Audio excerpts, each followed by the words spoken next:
माँ पार्वती ने भगवान शिव से एक प्रश्न पूछा, जिसके बाद भोलेनाथ सुनाई और अमर हो गया कबूतर का जोड़ा। उसी अमर कथा से जुड़ी है ये पौराणिक कथा। एक बार नारद मुनि कैलाश पर्वत पर भगवान शिव से मिलने।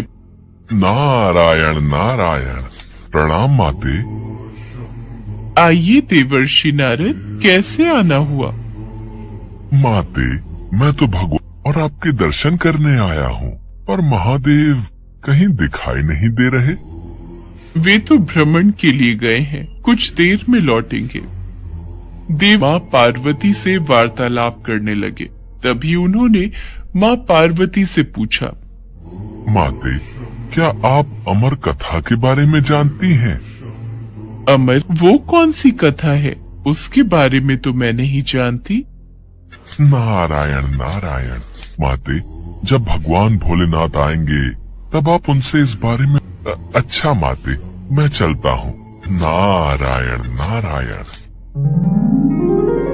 पार्वती माता सोच में पड़ गई कि ऐसी कौन सी कथा है जो स्वामी ने कही।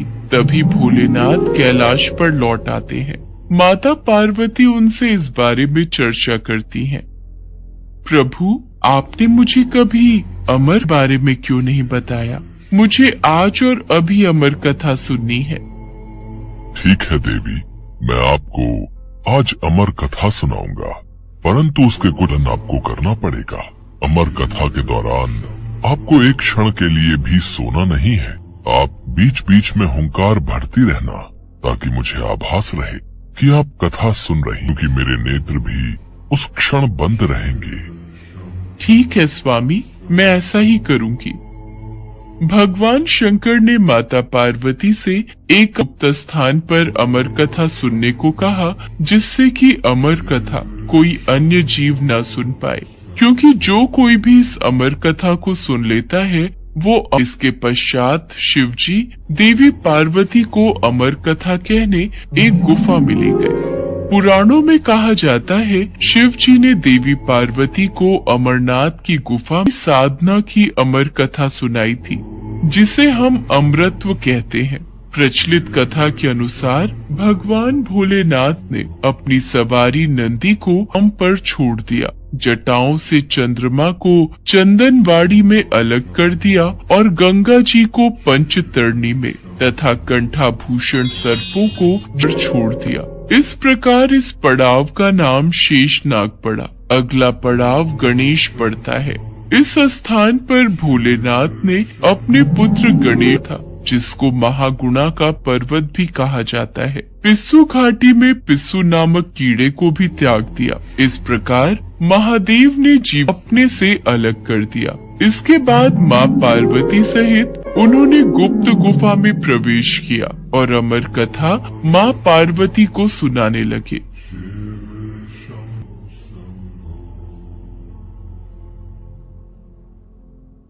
पर कथा सुनते सुनते देवी पार्वती को नींद आ गई और वो सो गईं, जिसका पता नहीं चला। भगवान शिव अमर होने की कथा सुनाते रहे। उस समय दो सफेद कबूतर शिव जी से कथा सुन रहे थे और भी आवाज निकाल रहे थे।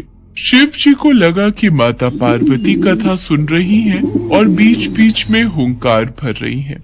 इस तरह दो कथा सुन ली थी। कथा समाप्त होने पर शिव जी का ध्यान देवी पार्वती की ओर गया, जो सो रही थी। अरे, देवी पार्वती तो गहरी नींद कौन भर रहा था? अचानक महादेव की दृष्टि अमर कथा को सुनते उन कबूतरों पर पड़ी, तो वे क्रोधित हो गए और उन्हें मारने के लिए आगे। मेरे क्रोध से तुम दोनों को कोई नहीं बचा सकता। तुम्हें इसका दंड अवश्य मिलेगा।